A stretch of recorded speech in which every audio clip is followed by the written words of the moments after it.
How would you feel if the company you work for suddenly went bankrupt? Anger, despair, sadness, or futility? Sorry, the person you called is busy. Leave a message in the mailbox after the beep. The answer is all of these feelings. Here is the appearance of our protagonist. He is with us, completely ecstatic, saying, I'm going to go crazy. He was trying to call his boss and said, why aren't you answering the phone? I'm losing my patience. 6 weeks after this happened, someone was probably interviewing our protagonist for a job. People say he's too old to work at this cafe. He just says, yeah, I get it. Walking down the street, looking at his cell phone, he says it's hard to find a job in the middle of the term because of his age. He puts his hand in his pocket and thinks, I can't believe it's been over a month and I haven't been able to find any part-time work. This is a big problem. If I pay my phone bill, my account balance will go to zero and I'll still have to pay bills next month. Suddenly, something very bright catches his attention. He thinks, has this place always been so lit up? He sees a large convenience store and says, when did this huge convenience store open? He looks at the front of the store and sees some flyers. The flyer says, we are hiring part-time workers. All genders are accepted, no age restriction. Everyone is welcome. This makes him immediately enter the store. He approaches the person at the counter and says he came because of the flyer that advertised part-time position. He asks if they are still hiring. The cashier seems a bit taken aback for a moment, and our protagonist keeps wondering why she had that reaction. He thinks, doesn't she know about the flyer in front? He says, excuse me, and the woman looks astonished. She says, yes, we are hiring. She mentions that she is the manager. Our protagonist thinks, manager? You don't look older than a high school student. She appears more nervous than our protagonist during this job interview. Desperate to fetch chairs and some drinks, she keeps asking, what would you like to drink? You are free to say anything, huh? He replies, asking only for a coffee. He sits down with his documents, and she asks for his personal details. He says his name is Chan, and he is 29 years old. She asks if he has worked in a convenience store before, and he says yes, a few years ago. She lights up and says,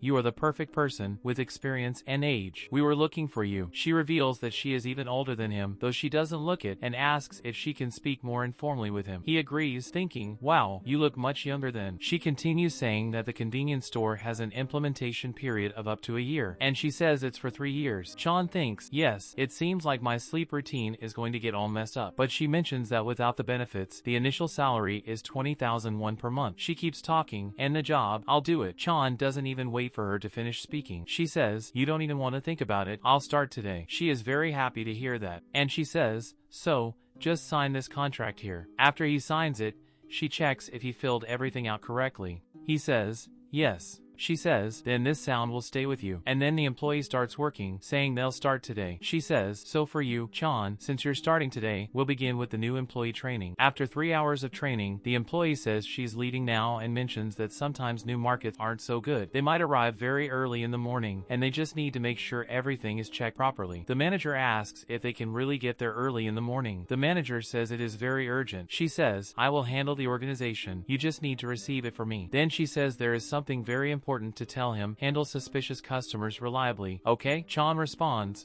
don't worry, I'm used to dealing with suspicious people. She says, that's a relief. And she says, well, now I'll go. Good luck on your first shift. Huh? Chan just waves goodbye, looking dead tired. He thinks, relieved, finally, I can pay the bills now. He remembers what he learned and what he discussed with the manager. He says not only does he find the job good, but he also considers himself a great employee. He was very lucky and already had a lot of experience with vehicle workshop. He admits he didn't know how the system worked even after reading bad things. He didn't know how it worked. Apparently, it's 20,001 per hour, not per month like our salary. He associated it with their salary, but it's per hour. He says that in the end, if he works well for 12 hours, he earns a salary of 8.4 million won. He is very happy. Just look at his cute little face. He says working a single month already covers many of his bills and things he needs to pay. While he is very focused on this, suddenly someone arrives, and he quickly says, welcome. He gets startled by who enters the store, but the person simply asks where the toothbrush is, and he points to it. The person approaches and asks, where exactly? And when we see this, it's like a dog. A guy with a chihuahua-like face. It's very strange. He says, say something, you idiot. Where's the toothbrush? He starts cursing our protagonist, saying, where the hell is this toothbrush? I'm already exhausted from work. I come here to the store, and you don't want to tell me where the toothbrush is? Our protagonist gently points out, it's at the end of the 4th aisle, right there. The chihuahua-faced guy leaves a bit upset, saying,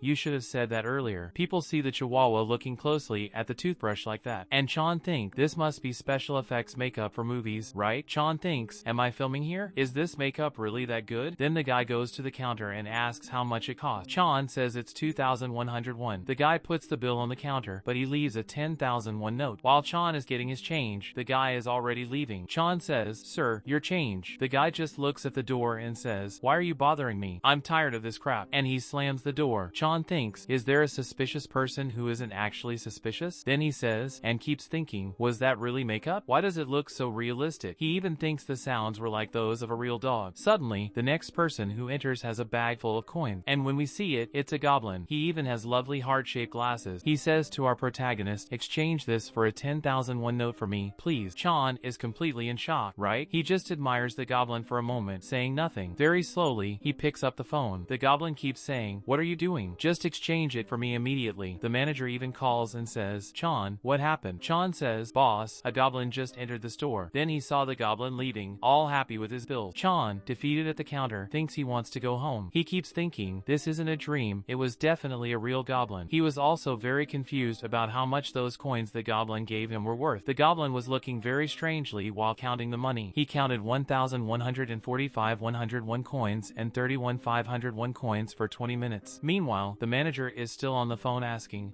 Chan, have all the customers left? And he says, with his face on the counter, boss, I think I'm going crazy. Since I started my shift, only people with very strange appearances have shown up. First, a customer with a very angry chihuahua had arrived. Then a goblin came wanting to exchange 30,001 in coins for bills. He says, this seems strange, right? But the manager says there's nothing strange about what he said. She mentions that the teleportation area is very close, so there's a high probability that kobolds and goblins will appear. But as she's talking, Chan interrupts and says, wait a minute, boss. Teleportation? What do you mean by teleportation? Do you need teleportation to get here? She says yes. To get to the customers, teleportation is indeed needed. And he asks how teleportation works for a convenience store. Are you a store manager or a wizard? She simply responds, yes, I'm a wizard. Didn't you know? My convenience store is enchanted with teleportation magic, and I cast this magic myself. That's why my store operates in various places. While all this was happening, Chan stood there in ecstasy. And we say, I should have told you this before, but never mind. I will explain the details to you tomorrow. Meanwhile, Chan goes to open the store door. When he opens it, he gets scared. She says that he is actually from a completely different world than hers. On the street, there are various other races besides human. You don't understand. There are even bad hybrids, red hybrids, skeletons, orcs, minotaurs, robots, zombies, witches, lizards. And then we say, you know, it's just a joke, right? But if it were true, it would be very funny, wouldn't it? He simply closes the store. The owner says, boss, earlier you made a joke about going to another world. But it's true. I really am a person who came from another world. Where I come from, there is no magic, no other species. The manager is at home, listening to all this while eating snacks, and she gets very scared when she hears it. He says, what do I do now? Suddenly, there is a knock on the store door. Apparently, it's another customer, but the customer is a vampire. Chan is very scared, almost frozen. While the manager asks, how are you, Chan? The vampire is knocking on the door to enter the store. After a while, after Chan recovers, the manager says, can you hear me? He replies, yes, boss, you can talk. She says, well, I was thinking, it seems like you have come to our world, right? He agrees. Meanwhile, he is watching the vampire, who is shopping. The manager says, but I really don't know what happened for you to come here. I've never seen anything like it. Meanwhile, the old man is downstairs on the balcony, desperate. He is observing the vampire very suspiciously. He says, anyway, I have to deal with this here. He first asks, how do I deal with each species? The vampire is also crawling on the floor, which makes him laugh at the moment. The old man asks about the customer's status. The one who is walking on the floor and laughing like a ghost. The manager asks, laughing how? What does she look like? He replies, she has thorns on her head. She has some small wings on her back. Actually, she isn't a vampire. Guys, she's a succubus. Because the manager says she's a succubus, she mentions that they are not dangerous. And Chan thinks, so this is a succubus. The manager says, for now, you will need a curse detector, which is under the counter. It's easy to find since it's colorful. While he's looking for it, he says, it really is colorful. What kind of color should it have? He finds a pink fairy wand with wings and stars and says, boss, is this toy really a curse detector? The manager says, yes, doesn't it look like one? She explains that people affected by a curse are usually depressed, so she designed it to make people a bit happier. Chan thinks if they were with him, they would get more depressed. She says, just press it against an exposed part of the person's skin and press the button. Meanwhile, the succubus is already at the counter, with her head under the counter, and he faces the protagonist, who has a pink detector in hand. Feeling in danger, he pressed the button on the magic detector. A stick extended out and hit the succubus in the face, and she was struck by small butterflies. Chan was startled, not knowing what to do. While holding that huge wand, the succubus lay on the floor covered in sparkles. Then the wand returned to its place, and the detector started to glow brightly. Chan slowly walked over to check on the customer. She was completely knocked out on the floor. He thought, "Boss, I killed her." Then the boss asked, "Ah, so she was hit by the detector?" He replied, "Yes, and very hard." Then she came over and said, "Oh, that's how it should be." "Don't worry," she asked. "And the results?" He said the detector was glowing with a purple light now. She said, "And then?" "You discreetly take the cursed medicine right at the end of the bike path." He asked, "Flu medicine? Is it this one?" She confirmed, "Yes, that's it. Give her 2 pills." Apparently, this customer had the flu. Well, not really. It's a flu-like disease, but with the same effect. Suddenly, the succubus slowly got up. He thought he would handle the situation from a distance. He asked the customer, "Are you okay?" He asked, "Are you feeling better now?"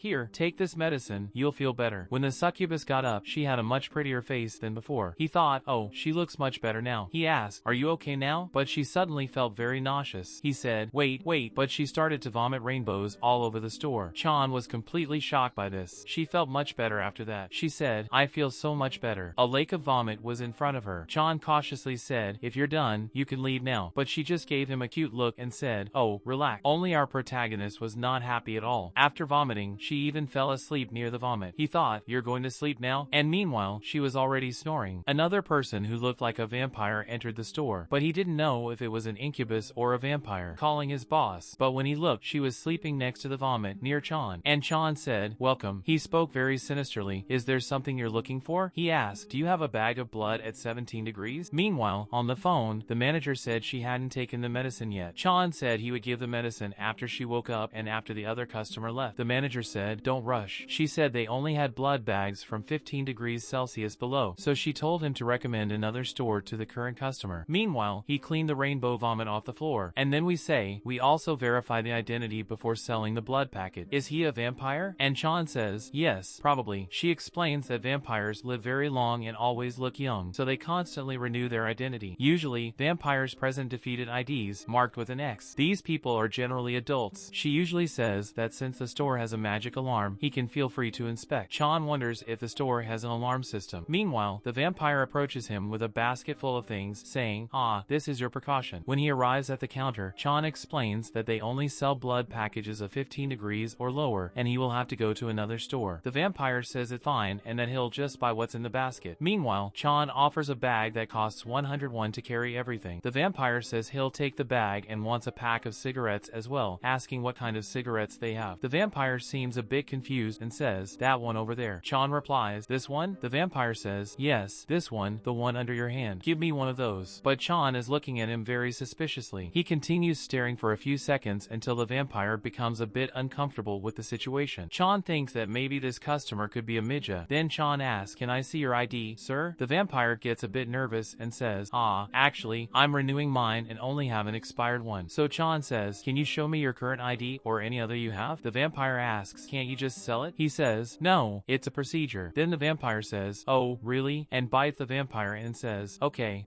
go. My friend is waiting for me outside, so don't take too long." Meanwhile, Chan checked the ID. He thinks that even in his world, IDs are very similar to the ones in this world. It seems that there is nothing wrong. Apparently, the photo looks just like the vampire standing there, but there's the X at the top, which is normal because the manager said vampires usually have advanced IDs. He says that it seems fine, but due to the vampire's reaction, he will explore a bit more. Suddenly, he sees a rainbow shining under the photo. He asks, "What color is this?" Then he starts to peel off the sticker from the photo. Suddenly, a large rainbow tornado starts to form inside the store, shining brightly. Chan asks, "What is this?" Meanwhile, everything heads toward the vampire, this colorful light. The vampire wonders, "Why is this coming after me?" Chan continues to marvel at this and everything that is happening. The light keeps chasing the vampire, who runs and says, "Why are you chasing me?" And the vampire asks, "What did you do, sir?" Then Chan asks, "Sorry, but is this your ID?" The vampire says, "Just point it somewhere else." Chan asks, "Where should I put this?" Meanwhile, the succubus is still sleeping on the floor. After a while, the light simply stops on its own, and when the photo stops glowing, Chan sees a picture of something that looks like a muscular guy with a cat's head and whiskers. Chan gets very scared and shows the ID to the vampire, saying, "Do you see that the sticker came off? It looks like the ID changed." Then Chan says, "You know this is an illegal ID, right?" The vampire desperately tries to come up with a bunch of excuses. Chan says, "Boss, did you hear everything?" She replies, "Yes, I'm calling the police." The vampire quickly snatches the ID from Chan's hand and runs out of the store. Then his boss says, "Can you explain the situation?" Chan says, "Ah, yes. So, I suspected him, and in the end, it was really the Midja." The boss says, "Really? It was the Midja? This could have become a big problem." The boss asks, "But how did you know? I didn't even hear the store alarm." Chan explains, "Yes, his ID had a sticker with a photo on top. When I removed it, some kind of magic came from the ID." The boss asks, "Did you recognize it with the naked eye?" He replies, "Yes, I've seen this kind of thing before." The boss says, "This kind of thing is not easy to do." The boss explains that IDs in this world have a lot of security. Therefore, forging one or doing something like this is extremely difficult. So, the people who create this type of ID are really very skilled. Usually, these people use illusion magic that adapts to what the person wants, and it is not easy to see it with the naked eye at all. The old man says, "Is it really very difficult to do this?" The boss asks how he recognized it. The old man continues thinking that it was illusion magic. He wonders if vampires are really formidable creatures like that. It was actually very easy to uncover this because it was like a sticker he removed. Ironically, the vampire himself, well, the person who forged it, was that vampire. He was very confused by what happened. Then, suddenly, the boss calls and says, "So, Chan, maybe we should terminate our contract?" This makes our protagonist collapse. He is completely shocked and just stands there, speechless. Then he asks if he did something wrong, and she says, "No, of course not. The contract is going very well. It's just that you are from another world and came to ours accidentally, and that must be scary and very difficult for you." He says, "I don't know. Yes, I'm fine. Actually, it's not difficult or scary for me at all." And he says, "Then I want to continue working here." He asks, "Is that okay with you?" Meanwhile, the boss remained silent, and Chan grew worried. He thought she was really concerned about him being from another world, but he said he really needs to keep working here because he has many bills to pay. If he doesn't have a job next month, he'll have to live like a beggar. She says, okay, but enough nonsense now, okay? And she lets him continue working there, obviously. He says, "Yes, if it's okay with you, we can keep working here." Some people are already thinking, like, and the boss is talking on the phone, and she says, yes, I was thinking the same thing." His boss says, "But did you give the medicine to Suku? Why is she still on the floor?" He thinks, oh, she's still there. He says he'll give her the medicine now. He just sprinkles some powder in her mouth while she's sleeping. He says, "Yes, I gave her the medicine now." He mentions she hasn't reacted yet, but she says that's normal, and soon she'll regain her senses. However, the boss says she might feel some nausea or dizziness. He says, "Understood, this won't happen again." Then the boss asks if he thinks she seemed a bit dizzy or anything like that, and he says he didn't feel that. So the boss tells him to check her again with the curse detector. He grabs that decorated, cute one again and says it's just making a strange noise and not turning on. He wonders if her body is in a bad condition, and the boss says, "No, it's not that. It seems to be in a very specific, special state." Suddenly, he feels a strong vibration in the store and wonders, what is this? He thinks, what was that noise and vibration just now? Are meteors raining down? When he steps out of the store to see what it is, he sees many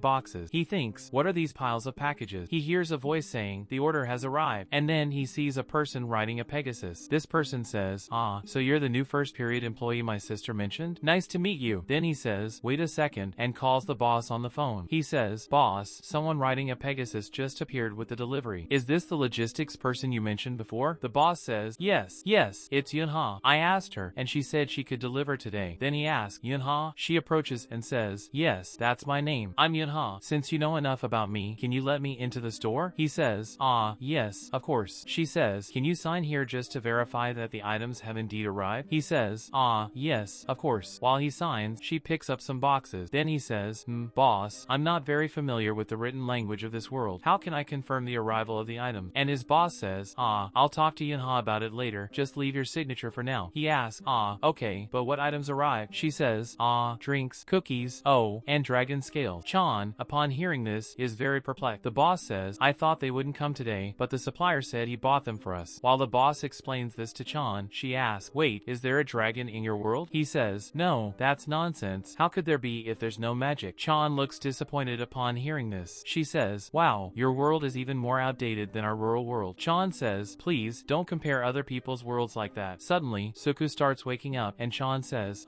"Customer, you finally opened your eyes." "Yes, I'll settle your bill now that you're awake." Suddenly, Suku stands up and asks, "What is love?" Chan says, "Boss, please call a taxi." Then Chan helps Suku into the taxi. She's still a bit disoriented. In the taxi, Chan says, "Customer, here's your card and the bill for the medicine you bought. Hold on tight, because you might lose it." The driver, who looks like a hamster, asks, "Did your customer just drink alcohol?" Chan replies, "No, she's under some kind of curse, but now that she's taken the medicine, she should be better." Chan just tells him to take good care of her, but she keeps saying, saying, what is love? Even if you seem to understand, it's elusive to the eyes. Our protagonist replies, it's something you want but can't have. She fully wakes up and sees Chan looking at her very seriously, almost like Saitama. She asks, what does that mean? Chan, with his head inside the taxi, feeling a bit bored, just says, forget what I said. Then the taxi leaves, and he says he'll finally be able to get some peace and quiet. But suddenly, he sees Yunha knocking on the store door and wonders why she's acting that way. He asks, what's wrong? Yunha says, can you tell my sister that I'm taking the scales back? He asks, why? She explains that there's a problem with the dragon scales. A mouse was trying to resolve the issue with the manager over the phone, and she had been talking with her for a long time. Chan wonders if the problem is really that big. This reminds Chan of when he worked in a restaurant, seeing the delivery person and the chef arguing over ingredients. Yes, really, if there's defective merchandise, there's nothing he can do, right? Basically, you just need to hold the fort and do your job. Suddenly, Yunha turns to him and asks,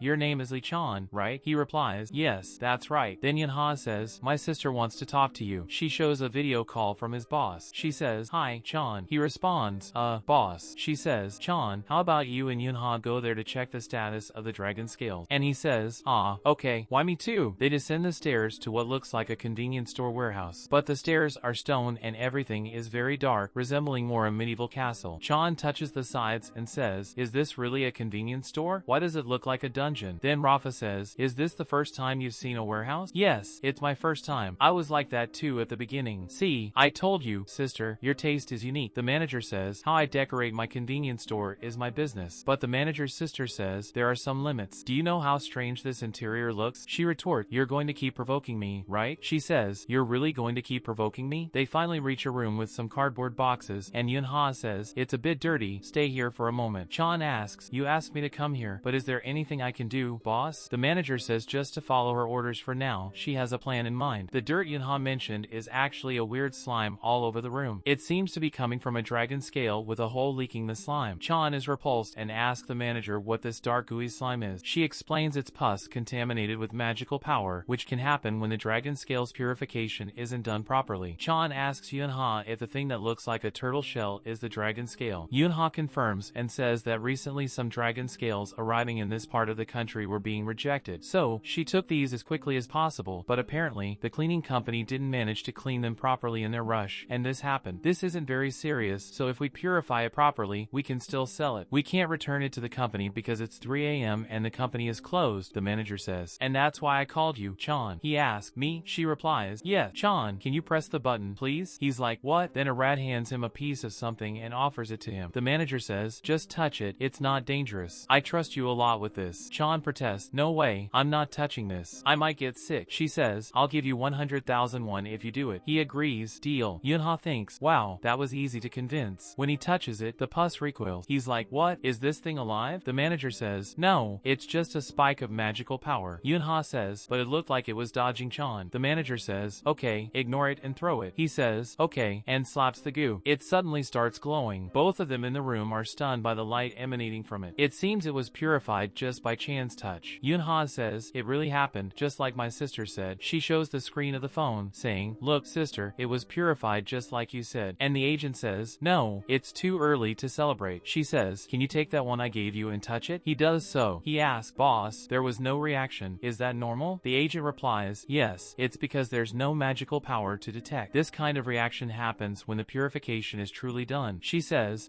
it seems my prediction was correct. She says, Chan, apparently you have an anti-magic constitution. He thinks, anti-magic? Then Yunha says, it's simple, it's a body that can't acquire magic. Magic simply doesn't work on this body. The manager says, right, and can we have a chat now? So he goes to the corner with a cell phone to talk privately with her. She says, Chan, do you remember when we tested your body before? And the one made a lot of noise? That reaction only happens in two cases. The first is when there's no magical power. In our world, this can be incredibly dangerous, but since Chan is from another world, this is irrelevant. The remaining possibility was that the test didn't work because of your resistance to magic. Chan asks, resistance to magic? The manager says, yes, that makes much more sense. That's why I brought you to the dragon scale. She says, yes, tell me more details after Yunha leaves, okay? He says, yes, understood. As he hangs up, he thinks, what is she talking about? How does my body repel magic? It feels like I'm the protagonist of a manga who has just discovered a power that's existed since birth. Suddenly, Yunha appears, closing in on him, as if giving him a hug and slamming him against the wall. She hits so hard that the wall even cracked. Yunha says, I have a favor to ask of you. Are you listening? listening? He replies,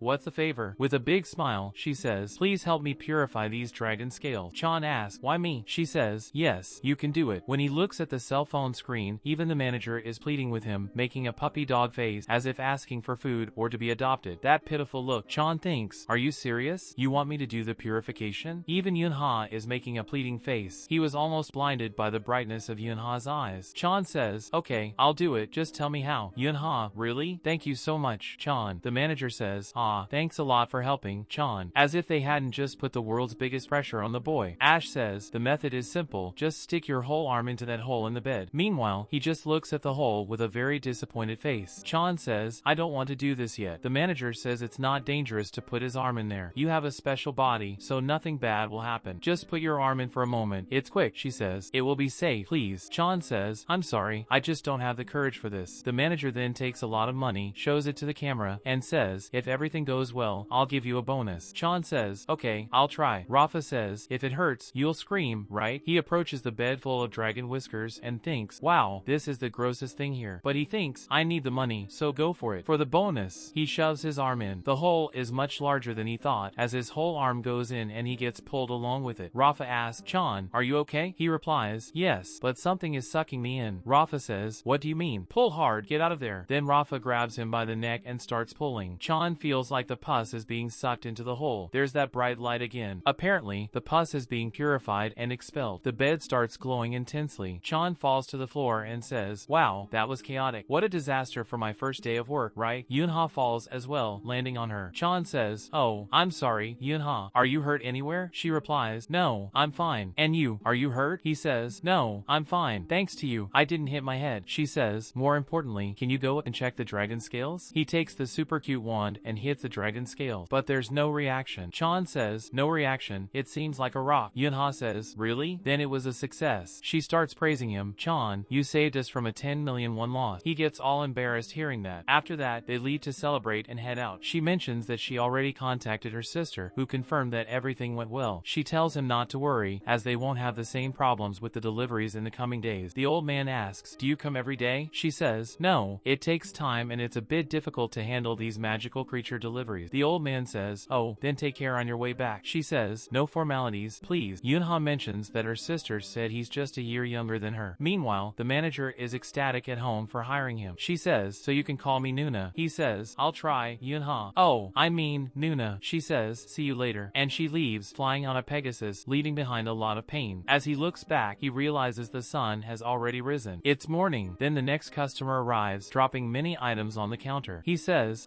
ring this up quickly for me. Please do it fast. I have to catch a bus. Chan says, it's 9,801. The kobold shows a 10k note and says, keep the change. Chan says, okay, and rings it up. Next, there's a fairy, very tiny, and in the middle, a guy who looks like a god but resembles a slime wearing clothes, and behind him is a man who looks like a stone golem. Over time, Chan thinks, wow, I'm so tired. I stayed up all night. I'm so sleepy I could just crash here. And usually at this moment, I send a message, are you sleepy? He replies, I'm fine. She sends another message saying that he worked hard on the purification and that she'll send him the bonus in cash. He thanks her. She says, but aren't you very sleepy? I thought you'd be after staying up all night. Suddenly, a new customer arrives and says, welcome. He replies, what? Because he looks around and sees no one, just hearing the door open. He thinks, did the customer just come in and leave quickly? He replies to the manager saying, I usually don't sleep for long. The manager says, no, that's not good. You need to sleep well to stay healthy. Do you want me to make a sleeping potion? He asks, you can do that too? She says, of course, I'm a magician. Suddenly, he hears the customer again, but the customer wasn't invisible or going in and out. They were just very short. He can only see the horns, and Chan has to lean on the counter to see the customer. When he looks, it's a little girl with horns and wings on her back. She says, excuse me, sir, do you have colored paper here? And that's it for today's work, folks. I really hope you enjoyed it and that you're enjoying the narration. Thanks so much for the support you've given in the recent videos, and those who comment CLT today will get a little heart, okay? Don't forget to like and subscribe to the channel. Share it with that friend who also likes manhwa. That's it, take care and see you next time. See you later. Chan, still a bit shocked, responds, colored paper? She confirms, yes, and scissors too. He points out, both are on the top shelf over there, but it might be too high. Want me to get them for you? She replies, no, it's fine. Thanks for telling me. Chan watches her trying to reach for the items and thinks, this kid is quite mature, isn't she? And a bit pale too. As she struggles to reach, much. Chan notices she's almost crying. He steps in, grabs the items, and with a smile, hands them to her. Here you go, colored paper and scissors. She is overwhelmed and thanks him. Thank you. Chan thinks, hope I don't get attacked if she turns out to be a reptilian. And he wonders, will I be in trouble if she wrecks the store? When she looks at the items, she seems a bit scared and says, sir, I can't buy these. Chan asks, why not? She replies, I only have 5,001, so I'm 101 short. He says, both together cost 5,101. I can cover the 101 for you. She shakes her head and says, no, my mom told me not to take money from others. Chan asks, she said that? Why do you need the colored paper and scissors? The little girl answers, Mother's Day is coming. I wanted to give my mom a gift. I learned at school about Mother's Day, and my mom always buys me gifts on Children's Day, but I've never given her anything for Mother's Day. So, I really wanted to give her a present. Chan, impressed, says, ah, I see. He suggests, but you can do origami, so you don't need the scissors. She shows her hands and says, I could, but my hands are like this. She extends her palm, revealing claws. She explains, if I press too hard, I tear the paper. Chan thinks to himself, you must tear other things too. He realizes that it would indeed be difficult to do origami with those hands. Knowing she would never accept borrowed money, he says, I can lend you the scissors if you want. After a while, he sits at the counter and gives her a paper cutout with some flowers. The little girl thanks him. Thank you, sir. Chan watches her working and thinks, this has turned into something much bigger than it should have been. First, I got involved. Second, she has a lot of trouble doing anything with the scissors. And third, my shift ends at 10 and it's already 9:40. He thinks, there's no reason for a child to go this far to give a present. The manager will be here soon. What do I tell her? Suddenly, the little girl runs off and says, sir, just a moment. He is confused as she heads to the food section of the store. She asks, how much is this? And shows a chocolate bar. Chan replies, it's 2001. Are you going to buy it? She says, yes. He says, I'll check it out for you. When she pays, he says, now you can eat it. Instead, she breaks the bar in two, with one half bigger than the other, and offers the bigger part to Chan. She says, let's eat while we work here. Chan replies, kid, I appreciate the gesture, but this candy is yours. If you're giving it to me, you should eat the bigger part. She insists, you're bigger, sir. And my mom said my teeth will rot if I eat too much chocolate. He thinks, what about my teeth? She waves the chocolate in the air and says, let's eat together, sir. He relents, alright, let's enjoy. After a while, the manager arrives excitedly. Chan, good morning. You must be so tired after working all night. Chan, looking startled while eating chocolate, sees the little girl cutting the colored paper. He quickly stands up. Good morning, manager. She asks, Chan, who is this child? He explains that there was no one else to finish the shift, so he lent the scissors to the customer. The manager says, ah, I see. Sorry, she didn't have enough money to buy them, and I thought it would be quick, but it took longer than expected. The manager comments, okay, I understand the situation, but don't you think this child is very shy? He responds, maybe. Kids are usually shy in the city. The manager says, for regular kids, yes, but this child is quite special. She's a dragon. Chan takes a closer look at her and realizes it makes sense. The manager explains, she's a pure-blooded dragon. Dragons stay in their eggs for up to 300 years before hatching. During that long period, they develop their physical attributes, including the horn, which is an organ to detect magical power. Chan asks, difficulty with what? Apparently, younger dragons can see the magic of others, which can be confusing and hard to handle for them. The manager continues, they see magical power as colors through their horns. And since they are young, they can't control this very well. There are cases of magic being detected unconsciously, and she doesn't have enough life experience to distinguish people by their colors. So, if not careful, a young dragon can be in danger. Knowing how to judge if someone is good or bad is something that only comes with life experience. Chan asks, so you're saying it's dangerous because young dragons don't have that experience yet, right? After all, just because someone looks nice doesn't mean they are a good person. The manager replies, yes, exactly. That's why dragon parents are very protective of their children, especially if they are pure-blooded, who are more strictly educated. Their conversation is interrupted by the little girl, who is all happy and says, it's ready. The manager approaches her affectionately, oh, you did such a good job. But the little girl runs behind Chan with a scared expression. The manager comments, I think just me and her here in the morning won't work out very well. She crouches to talk to the child and explains, so, little one, this man here helped you. He worked all night, so he's very tired and needs to sleep. How about coming back later? The little girl looks sad, but Chan suggests, you can leave what you made here. I'll keep it for you, and you can pick it up tomorrow morning. How does that sound? She asks, can I do that? The manager responds, of course, you're always welcome here. The little girl thanks them, thank you, sir and ma'am. The ma'am hurts the manager, who responds, child, call me sister, okay? The little girl agrees, okay, sister. Chan thinks it's better not to talk about age with the manager now. They say goodbye to the little dragon girl, and the manager locks the store door. she says. Now that the child is gone, I'll slowly get the store ready to send Chan back home. She asks him to open a drawer. Can you open that drawer there? Chan asks. Which one? This one in front? She confirms, and he complies. He sees something shining and realizes it looks like a holographic globe with a keyboard on top. The manager explains, this is a magical device called a teleport machine. It's what I use to move the store to various places. Chan comments, it looks like magic mixed with very advanced future technology. The manager says, I made it myself. This is the exclusive teleport machine for my store, but you can't mess with it without knowing, okay? We've designated some areas for the store to operate, but if you touch it incorrectly, you could move us to an unknown area. Whenever we move to a new area, the store's products change too, so be careful. He responds, okay, I'll remember that. The manager continues, it's pretty easy to use. You just need to put your home address in the text box. Chan asks, here? She confirms, yes, it usually works, but if it doesn't, we won't be able to teleport you back to your world. Chan is surprised, even though you managed to do this before? The manager explains, for teleportation magic to work, clear information about the destination and a lot of willpower are needed. And that's why, if a person has never been to that place or never needed to go to that place, teleportation magic won't happen. Since I don't know anything about your world, it would be useless if I did the teleport. You know your world very well, so you must do it. Chan turns back to the teleport machine and asks, so you're saying this is also magic, after all? Chan questions, you said my composition is anti-magic. I managed to purify the dragon scale, but I don't think I'll be able to do this teleport. The manager replies, Chan, don't worry, just try, you'll definitely be able to do it. He thinks, okay, let's give it a try. As he types into the machine, he asks, so I just put my home address here? She confirms, yes, and think desperately that you want to go home. It doesn't matter if the memory is good or bad, if it's strong enough, you'll be able to teleport. While typing, Chan thinks, I want to go home. Even though my world is cruel, where I was betrayed by my coworker, it's still a place where things can be happy sometimes. It was fun playing with my friends when I was younger. What an ironic world, right? The manager points to the door and says, look, go check. Chan wonders, did it happen? The manager replies, I'm not sure, that's why I'm asking you to check. Chan opens the doors and, upon doing so, realizes he is back in his world. He exclaims, this is my neighborhood. I can't believe I went from one world to another in seconds. The manager comments, and if my theory is correct? Chan asks, what do you mean? She explains, your physical condition can be controlled according to your will. Chan, what were you thinking when you were purifying the dragon scales? He replies, I was thinking it would be nice if they were purified. She continues, if magic didn't affect your physical constitution, the magic of the scales would probably be destroyed and could never be used again. But you managed to purify them because you thought of purifying, and that was reflected in your physical constitution. Chan, surprised, asks, so you asked me to purify those scales based on your hypothesis? The manager confirms, yes, otherwise we wouldn't be able to sell them anyway. The conclusion is that you can control your physical constitution according to your will. I think this is also related to how you ended up in my store. Makes sense, right? You wanted so much to get a job, and the store simply appeared. She continues, anyway, I need to observe you longer to understand better. Are you curious about anything else? Chan responds, no, for now I don't have any more questions. The manager takes out a letter and a vial and says, then you can take this and leave work. Chan finally arrives home, a small one-room apartment. He enters and comments, narrow, small, but it's my apartment. I really made it back home. I'll go back to work at night, so I'll set an alarm. He remembers the vial the manager gave him, explaining that it is a potion to sleep instantly. He wonders, does it really work? He sets the alarm for 9:30 p.m. and before drinking the potion, thinks, if the manager made it, it should work. After taking the potion, everything goes black, and he wakes up at night with the alarm ringing. He sees that it's 9:31 and comments, it was really effective. He stretches and prepares to go to the store, thinking, I really slept well thanks to the manager's potion. So, I really got that good job. Since there is physical evidence, maybe it's not a dream. But will a convenience store be in the same place as yesterday? Chan observes the store and thinks, there really is a convenience store here. Now I'm sure this is not a dream, but am I the only one who can see this store? Chan is startled by what he sees in the store. A bald man, whose head is shining, is saying, if I drink here, can I leave the empty bottles too? I'll give you the empty bottles, and if we add 101 for each empty bottle, the price will be exactly 2001. That's why I want to drink here. The manager has a serene expression, trying to stay calm. The bald man insists, a shot in a second, and obviously, I'm talking about alcoholic drinks. There shouldn't be a problem. Why don't you just let me drink here? Chan thinks, this is definitely not a dream. The manager, with all the patience in the world, says, sir, I already told you earlier, but drinking alcoholic beverages inside the convenience store is illegal. So, you can't do that here. Please pay the price for the soju and drink at home. The bald man pouts like a child throwing a tantrum. It's illegal? You're so strange. So, is it wrong for me to drink inside stores that that sell alcohol? Chan steps in to help the manager and says, according to the law, convenience stores are recognized as restaurants. Therefore, you can't drink alcohol here. And obviously, you can't drink outside our convenience store either. Please pay and drink at home. The manager comments, Chan, when did you get here? He replies, just now. Working hard. Huh, manager? The bald man starts yelling, why are you interrupting our conversation all of a sudden? Huh. Chan responds, I work here. The man says, so you're an employee. How dare you talk to a customer like that when you're just an employee? You're being prejudiced against me just because I'm an elf. Chan says, sorry, but when was I prejudiced against you? The elf responds, you're being prejudiced against me by refusing my request. Just because I'm an elf and you two are humans. Both the manager and Chan are taken aback. The elf starts throwing a tantrum, rolling on the floor like a child. You were prejudiced against me. I can't even explain it. He continues rolling on the floor, saying, I'm so sad, very sad now. Chan says, sir, you shouldn't do that on the floor. It's dangerous. Meanwhile, the manager presses the emergency button under the counter. The old elf shouts, you're bossing me around now? Chan responds, no, it's not that, sir. I'm just saying it's dangerous. After a while, the police arrive at the scene. A policeman takes the elf to the patrol car while a policewoman asks the manager, so, what you're telling me is that this elf didn't even want to pay for the alcohol and claimed you were discriminating against him because of his species, even though he was wrong. Is that right? The manager confirms, yes, you can see everything on the security camera footage. The policewoman asks, need help reviewing the footage? The manager replies, no, it's fine. It will be quick. The policewoman says, I'll be right back. The manager responds, take your time. Chan comments to the manager, in some way, the elves in this world are quite different from what I know. She asks, what image do elves have in your world? Chan responds, how can I put it? They are usually noble and have a very beautiful image. I had a very noble and respectable view, but after seeing this, the manager says, well, there are various species. After the war, our world had a great technological and scientific advancement. Many scientific artifacts were developed that made the lives of various species much more convenient. Humans made these advances possible, and the other species accepted them very positively. But to live more comfortably, they started creating provinces, and due to this great development, nature was destroyed. But everyone was satisfied with having a more comfortable life. The manager continues explaining, one of the species, the elves, didn't fully accept this because they lived in nature. In the end, there was a war. Chan asks, a war because of scientific technologies? She confirms, yes, the elves were friends of nature, so they couldn't stand still while seeing nature being destroyed by science. So, the elves destroyed many buildings and factories. The other species couldn't stand this conflict anymore and had to choose between humans and elves. Follow the humans and progress, or follow the elves and keep everything as it was. The unanimous choice was to side with the humans. Even though all the species fought together, the elves were still many, and the war continued for a long time. In the end, they managed to reconcile, but the post-war period was very tough, and the number of elves and humans decreased significantly. Chan asks, so, what happened to the elves? She responds, after the war ended, the surviving elves faced a lot of discrimination and lived under tremendous oppression. But recently, this has diminished a lot. Remember the elf policewoman who came to check the cameras? She probably worked very hard for that job. To prove my point, she dyed the tips of her blonde hair black. So, Chan, if you have any customer who is an elf, treat them very well. He asks, even if the customer is like that other elf who was here. She replies, no, you're not obligated to treat such customers well. Just call the police if they yell or curse at you. You shouldn't suffer as an employee for no reason. Chan agrees, okay, I understand. The policewoman leaves the camera room, and Chan says to the manager, I think you should go now. She yawns, visibly tired, and says, yes, I should go home after the policewoman returns. The policewoman informs, manager, I've finished checking. She thanks her, okay, thank you for your good work. Could you accompany me home? The policewoman agrees, let's do that. They leave the store while Chan stays at the counter. The policewoman says, we'll take this elf with us now. His level of punishment will be decided after we hear the reports. The manager says, Chan, send a message if anything happens, okay? The policewoman salutes and thanks, thank you for your cooperation. Chan responds, alright, you two return safely. He is left alone in the store and rests his head on the counter. Oh man, I'm already exhausted. And it's only the second day of work. I need to adapt quickly, or I won't last long here. At that moment, a customer enters the store and says, what are you doing there? Huh, you slacker. Procrastinating on the job? It's the Chihuahua again. He continues, why haven't you gotten up yet? Huh. Chan thinks, manager, can I kick this kind of customer out? He gets up to help and asks, are you looking for something in particular? The Chihuahua replies, where are the toothbrushes? Chan says, they're over there, in the same place you bought them yesterday. The Chihuahua responds irritably, how am I supposed to know with you talking like that? Are you going to keep working like this? Explain properly where they are. Chan thinks, manager, there's a customer bothering me here. He says, follow me, I'll show you where they are. The Chihuahua Chihuahua grumbles, you should have done that from the start. Chan shows him where the toothbrushes are, and the Chihuahua asks, which one is good around here? Chan replies, I don't know. The Chihuahua, looking manic, says, you work here and don't know? What if the customer only wants to buy based on your recommendation? Chan thinks, it seems like you're worth more than 5 customers. He sees a promotion and points out, how about this one, buy one get 2? The Chihuahua says, I don't know if I need 2. Chan responds, you'd be practically getting one for free. Wouldn't it be beneficial to buy it? The Chihuahua examines the toothpaste and says, okay, I'll pay for this one. Chan says, that'll be 3,201. The price of a bag is 101. Do you want one? The Chihuahua replies, yes, I'll take one. The Chihuahua notices another item and asks, what is this? Chan replies, with this, it'll be 6,301 in total. This item also has a buy one get 2 promotion. The Chihuahua says, I don't need 2. You can keep one of them. Chan responds, sorry, I can't do that. You bought it, so how can I take it? The customer replies,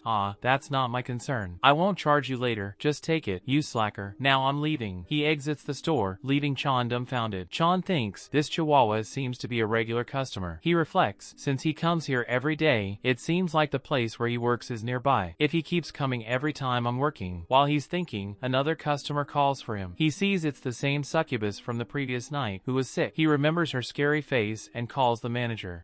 So the succubus from yesterday is back? Asks the manager. Chan replies, yes, she's back. She won't act like she did yesterday, will she? The manager asks, what's her condition? Chan says, she seems a bit drunk, but she's calmer than yesterday. The manager suggests, check her condition with the curse detector. If the result is okay, just let her be. If it looks strange, contact me. Chan responds, okay, I'll do that. He thinks, what do I do? I'm scared she'll act like a ghost again. But then he remembers, no, Chan, think about the bonus you got yesterday, the manager who gives you money, and the salary you'll get this month. I have to work diligently. He approaches the customer, excuse me, ma'am. With the curse detector in hand, glowing brightly, she says, that's what I saw yesterday. Chan explains, I need to check your state before you stay in the store. Is that okay with you? She responds, sure, you can check through my hands. He thanks her, thank you for complying. While he's scanning, she becomes embarrassed and red-faced. She says, about yesterday, I'm sorry. I'm really sorry. Chan responds, the apologies are for you vomiting rainbows on our store floor. She covers her face and pleads, no need to talk about that anymore, please. I was out of my mind yesterday. It was probably because my magical power overflowed during my work at the company yesterday. I'm really sorry. Please forgive me. Chan asks, what kind of company do you work for to end up like that? She responds, I work at a pharmaceutical company nearby. I ended up like that because I made a love potion. Aren't potions made by mages? But in the industries, succubi like me are in charge of that. We succubi are good at making captivating and fascinating things for others. We're the species closest to love, after all. So, most of us work in pharmaceutical industries making love-related products or with psychiatrists to counsel the heartbroken. My work didn't go well yesterday, so I'm really sorry. Chan thinks to himself, succubi in this world are really quite healthy, but there's something strange about this. He asks, why are you thinking about quitting your job? I think you can support yourself well with this job. She starts crying a lot and says, I've never been out with anyone in my life. I've never had a date. I don't know what love is. Chan, shocked, asks, how can a succubus not know what love is? She responds, exactly. I focused so much on my studies and never had any romance in my life. I worked hard to get the job I have. It's my first job, but since I don't really know what love is, my work isn't going well. Even when I ask my superiors about love, they say it's very different from anything else. I don't know who to believe anymore. I think this job isn't compatible with me. Chan thinks, it seems I've heard some very private things from her. Chan tries to cheer up the succubus. Hey, cheer up a bit. Everyone has tough times in their first job. You don't need to beat yourself up over it. She responds, to be honest, I came back here because I remember what you said to me. Chan asks, oh, did I say something? She continues, you said that love is something you want and can't have. I was shocked after hearing that. Everyone always said that love is easy and fun, or that it's troublesome and annoying, but you were the only person who answered differently to me. Chan tries to calm her down. Ma'am, please calm down. She, with tears in her eyes, says, I kept thinking a lot about what you said. It's a new concept for me. Please tell me what it means and what you know about love. Her glow is so intense it almost blinds Chan. He responds, I'm sorry, but I don't know much about love either. To be honest, I've never had a date in my life. She asks, really? Why? Chan, disheartened, says, my face is pretty boring. They sit in silence for a while until the succubus perks up. Okay, let's get started. Before we begin, I'll explain that what we discuss here won't be told to anyone else. It's just for reference to my issues. She's holding a tablet and a pen. Chan thinks, I can't talk about this. I've been single for 29 years. I'm sure I won't be of any help to this customer. I should change the subject. He suggests, hey, instead of interviewing people, why don't you try getting into a relationship? She asks. Me, get into a relationship? Chan continues, it's a bit embarrassing to say this, but I think the people around you might have tried to set you up on a date. Have you never been in that situation before? She responds, maybe, but I avoided those situations because I was scared. I studied a lot about love when I joined the company. All the books and people I asked said that love is a very good thing, but it's not something visible or tangible, and everyone has different experiences with it. Suddenly, I had this thought, what if love is different from what I expect? When I thought about that, I got very scared, so I tried to avoid it at all costs. She continues, it's strange, right? A succubus scared of love. Chan responds, no, it's actually not strange. Everyone is afraid of things they can't see, especially human emotions. They're very hard to understand. And among them, love is the hardest. It's not that easy to start loving, but since your job is related to love, why not think of love in a lighter way? She reflects, light, you said love is a big thing, right? Chan responds, to be honest, I don't think it is. She asks, really? Why? Chan explains, I think I say this because I witnessed my best friend get married. When his girlfriend was just a friend, they would go out just to get to know each other. He bragged a lot about this love. He always said she was his soulmate, but after they got married and started living together, they saw each other in a completely different light. They fought over rivalries, and he regretted getting married. The succubus comments, it seems your friend is very different from his partner, right? Chan agrees, it seems so. He used to say he loved everything about her when they were dating, but it's not just him. People around do this too. It seems that love changes when the situation changes. Usually, a big thing never changes, but love changes because it's made up of many other emotions. Chan continues, that's why you should think of love in a lighter way and try a relationship at least once. It's really something amazing, but not necessarily good. Be careful not to develop very dangerous romantic emotions. She asks, what is dangerous love? Chan responds, I think there are two types of dangerous emotions. The first is forced unilateral love, when one person forces their love without the other reciprocating. The other is stalker-like love, when the person keeps sending letters and watching from afar. In my opinion, these two types are very dangerous because people end up very hurt and can leave many scars on the heart. He continues, love isn't made by just one person. It can only be called love if the relationship considers the feelings of both people. So, be careful with that kind of love and enter a relationship that feels comfortable for you. The succubus, taking notes, asks, do you think I can do that? I'm a rather frustrating person. Chan encourages her, of course you can, because you're a very attractive person. I don't think any man would refuse you. You just need to be confident and give it a try. Realizing what he said, Chan covers his mouth and apologizes, oh, I talked too much. I'm sorry, for someone who's never dated anyone before, I said too much. She responds, no,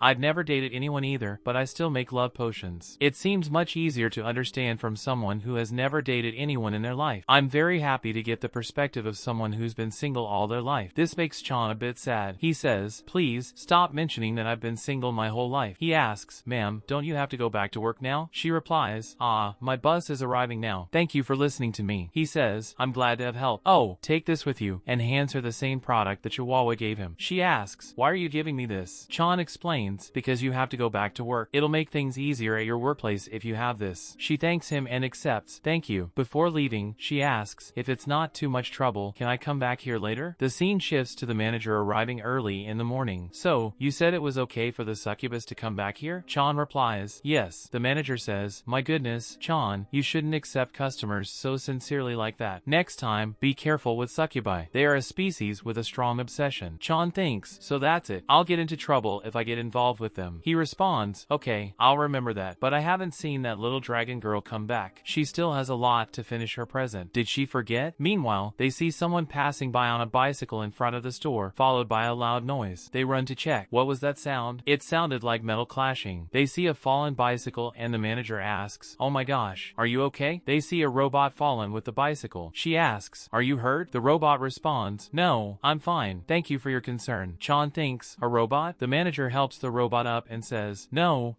you're not fine. That was a very loud noise. The robot apologizes, sorry for scaring you. Thanks for the help. She asks, how did you fall in the first place? Chan notices the bicycle chain is loose and says, the chain came off. It probably got caught in the gears, causing the fall. I'll just put it back on. The robot and the manager applaud, you're amazing, Chan. The robot says, really impressive. Thanks for fixing it. The manager pats Chan on the back and comments, you're really talented in many things, huh, Chan. Chan explains, I know because I rode a lot of bicycles when I was younger. The robot thanks for fixing it. Here's my business card. You can contact me anytime if you need. The manager comments, he's a weapons manufacturer specializing in monster slaying. saying. The robot continues, I own this business, and if you contact me, I'll work for free for both of you. Chan responds, no, you don't have to do that. The robot insists, I want to return the favor. Please contact me if you need anything. Goodbye. He leaves with his bicycle. The manager says, thank you, take care. The manager then turns to Chan, I think it's time for you to go home, because things will be very difficult tomorrow. Chan asks, why specifically tomorrow? She responds, there's a delivery coming, and tomorrow is Seksu. She explains, Seksu is a Friday when people party a lot. If you don't rest today, you won't handle tomorrow. Chan exclaims, my gosh, tomorrow is Seksu. I forgot about that. It will be very hard for someone working in a convenience store. The scene shifts to Friday. The store is chaotic. Someone is sitting on the floor eating potato chips, while another person says, I'm going to sing number 18 now. Get ready. The singer pretends a beer bottle is a microphone and starts singing. In the background, drunk elves are dancing in the middle of the store. Chan, observing everything, grabs the beer bottle and the bag of chips and says seriously, dear customers, I know you're feeling good because you're drunk, but you need to pay before consuming the items. The elves respond, okay, sorry. Suddenly, a harpy throws herself at Chan, who manages to catch her in midair. She exclaims, I finally became a swan. Chan thinks, do that at your house. He says, ma'am, please don't do that again and go home. At that moment, a minotaur comes flying through and breaks the store door, with a piece of the door stuck in his horn. Chan drops the harpy to the ground, and the minotaur asks, where am I? What did I break this time? Chan, almost crying, thinks, you broke our door, you piece of Korean barbecue beef. Chan calls the manager with an exhausted expression. She asks, are you still alive, Chan? He pleads, please, manager, help me. The manager, also exhausted, responds, sorry, Chan, but I also feel like I'm going to die now. We had much stranger customers than usual today. Chan asks, stranger? She explains, there was a goblin with several credit cards asking to charge a different amount on each one. Then suddenly, a lady cut in line and started fighting with the goblin right in front of me. Today was especially hard. Chan thinks, it seems the manager also suffered a lot today. I guess there's nothing I can do but keep working. She asks over the phone, Chan, are you really okay? I thought you'd be suffering from exhaustion after yesterday. He responds, the minotaur broke the door. The manager exclaims, what? Broke the door? Chan, are you okay? Are you hurt anywhere? He reassures her, no, I'm completely fine, manager. I got the minotaur's contact number so he can pay for the door later, and I made a temporary fix. Don't worry. The manager goes silent, and Chan thinks, I guess she's really shocked because the store door got smashed. Did I shock her too much with what I said? Maybe I should have said it differently so she wouldn't be so surprised. Chan thinks, I should comfort her a bit now. Suddenly, the manager says, Chan, I need to find a tool that will be very useful for you. He asks, a tool? She responds, yes, I've been thinking about it, and I'll prepare it for you as soon as possible. Chan says, you don't need to do that, manager. But she insists, Chan, all species in this world have magical powers. Moreover, some species have both physical and magical powers, depending on their characteristics. Elves always have a youthful appearance and live for a long time. Succubi are very good at captivating people. Every species has some attribute. In my opinion, Chan, you are the person most in danger in this world because you are in a completely different world from your own. But at least, for your sake, you have an anti-magic constitution and can control it. This gives you the power to protect yourself. But you can't protect yourself against extreme magical powers, and you can't physically beat some creatures either. So, what I'm saying is for your safety, okay? Chan responds, okay, I'll think more about it. She says, then I'll find some equipment now. Good luck with the rest of your shift, okay? Chan responds, okay, manager, don't worry. He thinks, I had already felt this before, but she is really a good person. The manager really cares about me, even though I'm just a part-time employee. I should at least buy her a meal when I get my first paycheck. Another customer arrives, and Chan says, ah, welcome. Are you looking for something specific? The customer responds, give me a pack of those blue cigarettes over there. Chan goes to get the product, and the customer says, and I'll take this one too. When the customer puts the money on the table, Chan notices he has a scar on his hand and stares at it. He apologizes, ah, sorry. It's the first time I've seen a scar like that. The customer responds, ah, it's okay. It's rare to see this kind of scar nowadays, isn't it? Chan sees that the customer seems to be a hybrid with dog-like features, including one ear that's half torn. The customer says, don't worry, everyone acts very curious about the scars. He asks, can I rest here for a bit? Chan responds, ah, yes, of course. You can rest comfortably here. The customer thanks him, but soon receives a notification on his phone and excuses himself to type. Chan thinks he seems like a very busy person. Seeing him wearing a suit late at night, I wonder if he works in an office or something. If he's working at this hour, it seems he's doing overtime.